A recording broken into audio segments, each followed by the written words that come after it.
Content warning. The following is a series of videos about the enemy of the Garou, the Wyrm. The cosmic entity representing all things bad, bad, bad, and worse, the very force of corruption itself. Now, I won't dwell on unsavory descriptions, but I will have to reference things like abuse, violence, death, self-harm, and severe mental issues, to name just a few. So, viewer discretion is advised. Welcome back. Time to recap. Over the course of the last few episodes, we've come to understand the various emanation of the Wyrm, and that got us 16 different angles of attack which he uses to corrupt the world. I'd like to take this opportunity to point out that only 4 of them are environmental, the Toxin, Balefire, Smug, and Sludge ones. The remaining whoopin' 12 are common emotions and everyday character traits which he uses to slither into regular folks' hearts and minds until they either end up destroyed, or worse, loyal servants. I'm talking about cruelty, violence, despair, fear, paranoia, indulgence, apathy, greed, hatred, desire, lies, and power. Sure, some of those are pretty bad to begin with, but no one is safe from having a bad day. Despair can reach anyone at any time with a bad turn of luck. And that's all it takes to start. Most people won't fall. They'll get back up and hope for better days. But enough fall that the Garou are fighting a hopeless war they can't win. And that is one of the many reasons why Werewolf is about spirituality, politics, and philosophy, in addition to the Rage and Claws. They're all intermingled important parts of the game. That's why describing the game as mindless eco-terrorist with fangs is missing so much of what the game has to offer. So if you retain nothing else from these episodes, retain this. Werewolf, like all of the World of Darkness games, is a deep, intense horror game. A game in which, yeah, you sometimes save a forest or fight against pollution. And don't get me wrong, that's hella important. But that's one angle. Well, 4 out of 16. The rest of the time, you're having a heart-to-heart with a kinfolk upset over witnessing the gruesome end of a family member who sacrificed their lives to save theirs, all the while hoping to Gaia that they don't give in to despair. The rest of the time, you're making heart-wrenching Sophie's choices to try and stop that greedy politician from cutting funds to a program that's really helped the community you grew up in. One you know truly works. You've seen the Umbra, how the blight is almost gone now. But you can't make anyone understand that, can you? The rest of the time, you're solving terrifying occult mysteries while on the trail of a murderous, hateful worm cult devoted to Abora. The rest of the time, you're working from the shadows, trying to prove that a power-hungry master of the right may no longer have Gaia's best interest at heart. The rest of the time, well, I mean, I could go on. Literally, I could give you a plot hook for all 16 of them, but you get the point. And that's just what you can do with the basics. We haven't even started to create stories about Black Spiral Dancers, Pentex, Fomori, Thunderworms, Fallen Breeds, Mockery Breeds, and so much more. And I'm gonna blow your mind because everything I've just said, that's still just the Wyrm, my friends. The Wild has Gorgons and Thresholds. The Weaver has drones and DNA, and that's just the triad, because then you can get lost for entire campaigns in the Umbras, all 3 of them, and their multiple layers, 12 near realms, and dozens upon dozens of spirits, bookfuls of spirits. Still, all of those things that aren't of the Wyrm, they're for future episodes. For now, if I've managed to expand your view of what Werewolf can be, I'm happy. We'll get to those topics in due time. Today, we're going to expand on what we've seen so far, because there's one last very important piece of the puzzle missing: Maeljin Incarnae. Question: how does 3 triadic worms, 4 elemental worms, and 12 urge worms all stuck in the Weaver's webs and abandoned at the deepest depths of the Black Spiral Labyrinth, manage to do even a single damn thing on Earth? You, in front? Yes, correct. They don't. Well, not directly. None of those entities are sentient. They have no ability to plan or communicate their wills. The Maeljins, then, are the glue that makes it all work. See, the Black Spiral Labyrinth is located in the Umbra, in a near realm called Malpheas. The name applies to both the realm and a specific city built on top of the labyrinth. It's confusing as hell, but there are good reasons for it. I just won't go into it here because it's actually not relevant to Werewolf and isn't even considered canon anymore. The city of Malpheas is where the Maeljin Incarnaes are established. They've divided it into duchies, where they rule their endless armies of banes and monsters and vie for dominance. They are themselves ruled by a creature called Number 2 from the city's central duchy. That's all well and good, but actually what the hell is a Maeljin? A Maeljin can be pretty much anything or anyone. Some of them used to be humans, others were simply the most powerful and sentient bane that fit the bill and got promoted. Either way, they were the perfect embodiment of one of the urge worms, or elemental worms, thus they were elevated to Maeljin Incarnae and given the keys to the appropriate duchy. Now, as they're very busy, they won't be seen strolling on Earth much, but they are sentient, they are not trapped, and while they won't be giving orders to any one specific singular bane, they do plot and plan from their thrones, coordinating legions to invade umbral realms and Earth alike, with the goal of corrupting everything, anything, and anyone they can. That does not mean you can't use them. In fact, we already did in a previous example. Remember in episode 3 when we were talking about that dying Fomori? That was a description of the death of the Enticer we actually created in that same episode. Remember how a strange voice came out screeching, "Impressed, I'll do better next time." That was a reference to Countess Desire, the Urge of Desire's Maeljin, also known as Empress Aliara.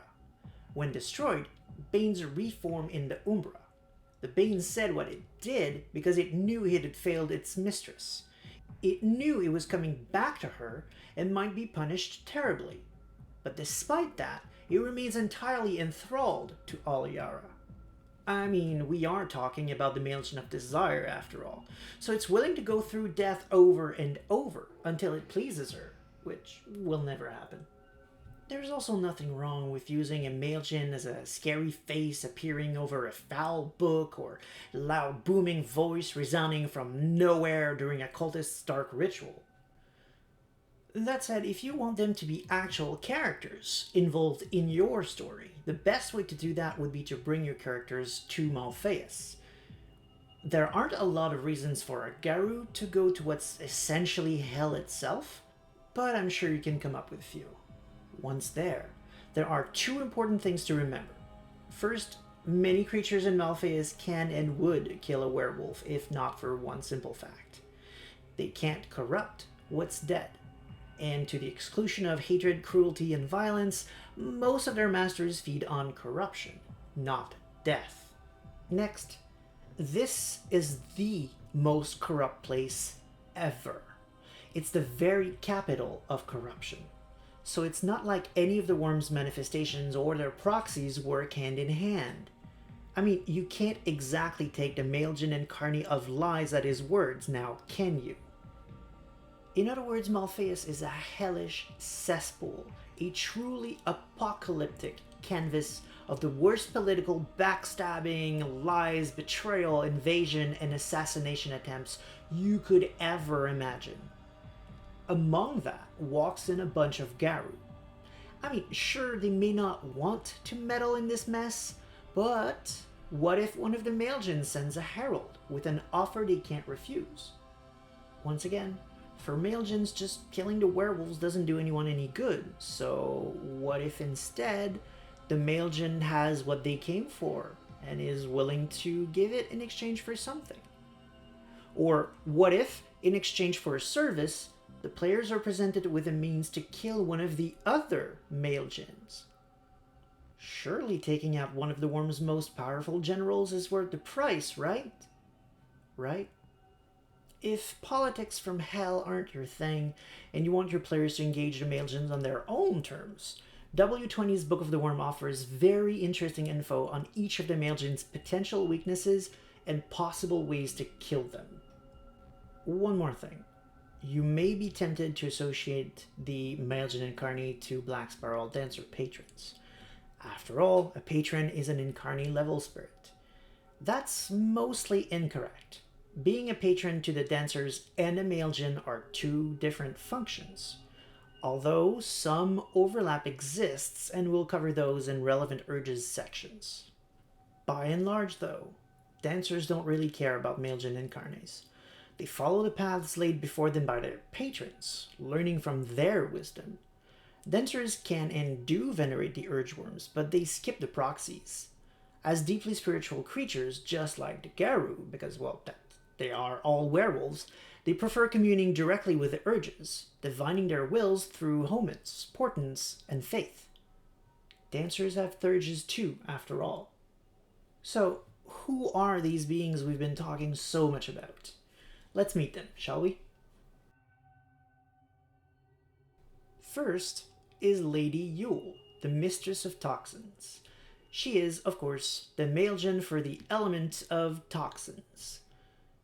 So the top-tier Wakshani type of elemental beings report to her. In fact, she's the mother of those beings. She's described as rising from a pool of purple poison, her belly always swollen with the next brood of eggs. That's pretty much all we get from the Chronicle of the Black Labyrinth, but based on the Book of the Wyrm, she's also a scientist of sorts, with expertise in biochemistry and genetics. She can shift around features on an animal so they can breathe fumes instead of air, and apparently she often creates special order monsters upon request. She works from her lab, which is located on an archipelago in the center of the Duchy of Toxin. Lord Kern is the master of Hellfire, or the Maeljin Incarnae for Balefire. His body is made of boiling lava and he rides a chariot of fire. He leaves behind him sulfurous smoke and radioactive fallout. He lives in a volcano that spews radioactive lava in the center of the Duchy of Balefire. If it wasn't clear, his thing is pretty much fire, lava, and radioactive fire and lava. Got it. Smog's Maeljin is Lord Smoke, Master of Smog. He produces a smoke which confuses his victims long enough for him to make his approach. Said smoke is at its most concentrated around his bluish bulbous frame where it behaves like a cloak. He's fond of heavy traffic and burning oil wells. He lives in an old dark iron factory belching out deadly smoke throughout his entire duchy. The last of the elemental Wyrm Maeljins is the Master of Sludge, Lord Column. He has a more or less humanoid shape made of solid sewage, leaves a horrid smell behind him, and speaks in gurgles. He lives inside a glacier of frozen sewage in the center of the Duchy of Sludge. Through his spiritual connection to sewage, he can listen in on the world's sewers, where he learns all kinds of things from the Ratkins and Nosferatu who call such places home. He also enjoys tempting them with bribes and gifts. Despite the heavy social difficulties one would imagine a man made of sewage would have, he's actually quite the player. Lord Column is in fact the consort of Lady Yule, which you may remember as Toxin Mama. And seeing as he's the one who fertilizes her eggs, he is the father to her creations. But wait, there's actually more. Since none of the Urgeworms aligned with the element of sludge have Maeljin Incarnae, Lord Column is the one who answers for Fabok Fear, Vor's Greed, and Mashtrak Power. As we recall, under Beast of War, we first had Angu, the Urgeworm of Cruelty. Its Maeljin is the Caliph of Pain, Lady Aif, pale-skinned, fire-haired, approaching with a set of twin whips made of glass. Completing this Mistress of Pain getup is, of course, her super tight leather attire. She rides in on a steed of rusted steel. If her appearance didn't give it away, Lady Aif is a huge fan of causing pain. Book of the Wyrm W20 even goes so far as to say she sometimes works with a countless desire to find out what really makes her victims tick for maximum cruelty, or as a means to corrupt. Lady Aif is one of those who used to be human. As a torturer for the Spanish Inquisition who loved her job, she was perfect. It isn't known who was the Maeljin before her or why there was an opening, but one way or another, she was ascended to the status of Incarnae. She resides in Duchy Haif, which is essentially Malpheas' basements. Most of the other duchy's lower levels, including number 2 Central Duchy and even several of the world's worst hellholes and blights, have doors that lead directly here. And here is a place you do not want to be in. In every room, different tortures take place, with Lady Aif's minions trained in dark arts to ensure a victim will not have the respite of death. Next is Bashkahai, the Urge of Violence. Its voice is the Master of Mayhem, Malik Harjak. He manifests as an explosion of blood and guts. His appearance is that of a many-armed berserker, each vantage equipped with just about every weapon anyone could ever need and more. So many, many more. Spirits of this level sometimes have multiple aspects, and it is the case here. This Maeljin sometimes also manifests as the Chieftain of Rage, General of the Armies of the Wyrm, Hellbringer, and Patron of Abuse. In this form, he answers directly to the Beast of War as he marches the Wyrm's army into war. He's reportedly undefeated and equipped with a bow that can force any target it hits to immediately attack the nearest person. Duchy Hell is a quaint little name given to his domain. It takes the form of a ravaged city surrounded by land filled with nothing but war. There are a surprising amount of portals to be found in his duchy, mostly to several of the other duchies, but there's also a tunnel leading to the Atrocity Realm. Hint, hint, should an adventurous werewolf be looking for a backdoor to Malpheas? Just saying. The Nameless Angel of Despair is the very appropriate name for the Urge of Despair's Maeljin. Its form cannot be fathomed, and it does not speak. Instead, it communicates with something described as palpable waves of mood. He is said to be carried by a great dark cloud. Contrary to most Maeljin, he doesn't care about Malpheas' petty wars and politics. He's often found on Earth, where he evokes his terrifying ability to manifest in several places at once, usually near folks who are literally standing over the edge and just need a little push. Jerk. The Nameless Angel of Despair's duchy is one of two with indistinct territories. It lies between the border of other duchies. It has the form of a desert, kept scorching hot by a black sun in a violet sky. The nights here are freezing and entirely devoid of any lights. Rounding out the urges under Beast of War is Phobak, the Urge of Fear. As previously mentioned, this urge has no Maeljin. Lord Colum, the Sludge Maeljin, serves as the substitute for rituals and handling the minions.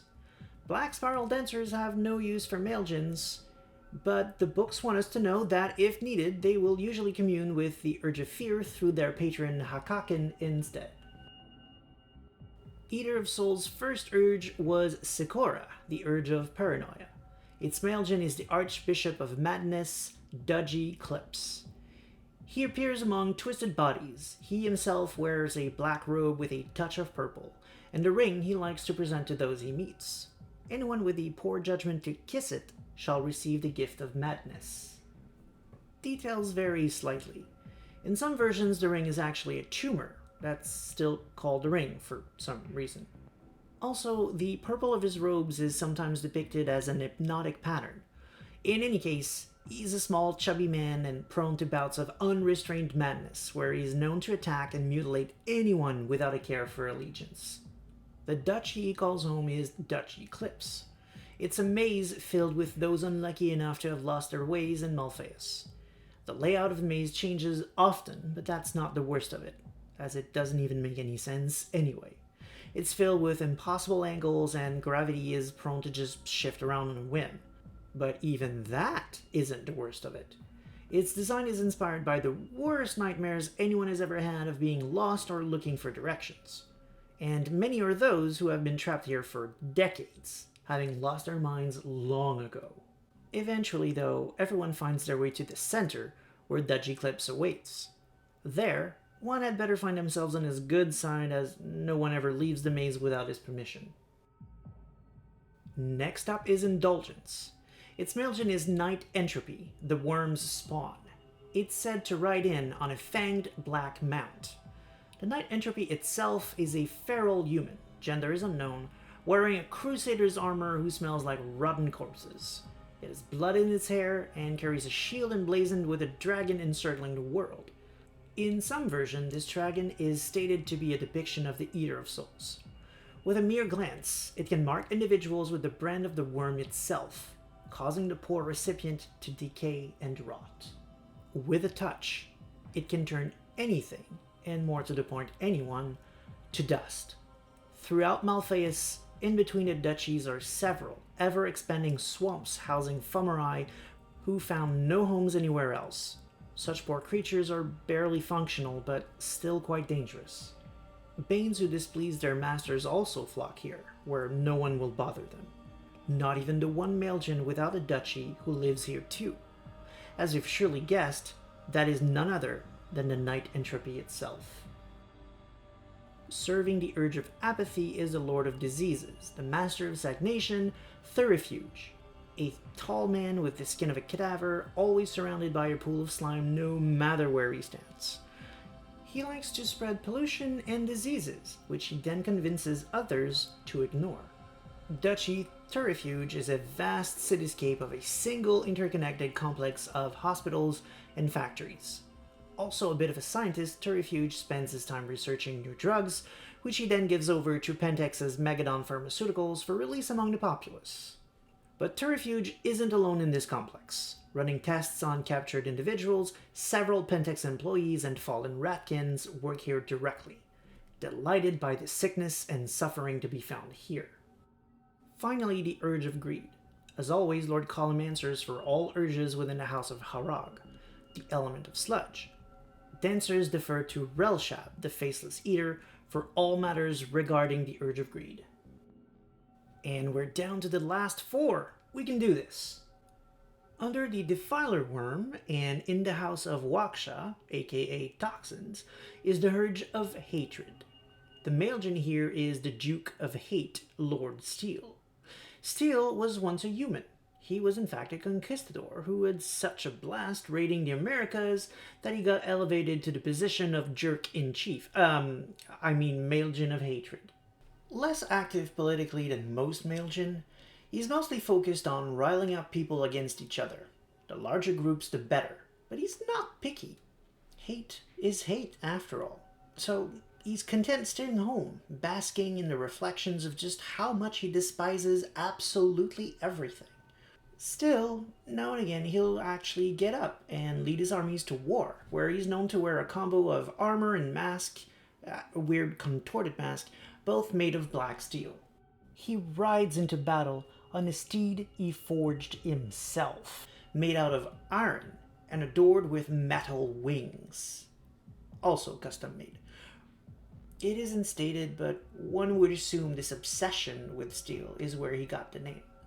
In any event, Duchy Steel is missing from the W20 Book of the Wyrm, but you can find it in the second edition book on page 39.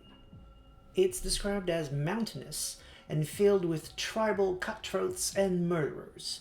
On the highest peak stands Lord Steel's Keep. It's an unpleasant place, barely furnished and with no decorations whatsoever. Next up, the Urge of Desire. Karnala's Maeljin is the Countess Desire, Empress Aliara. She too was once human. According to rumors, who the hell starts rumors in hell? Anyway, according to rumors, she was a courtesan during the reign of Caliph Harun al-Rashid. She has mastered the art of knowing exactly what people want the most, promising that very same thing, and sealing the deal with a timely, "But, my dear sweetheart, there's just one thing you need to do for me first." I'm sure the fact that she appears as the ideal object of desire to anyone looking at her is quite useful in that field.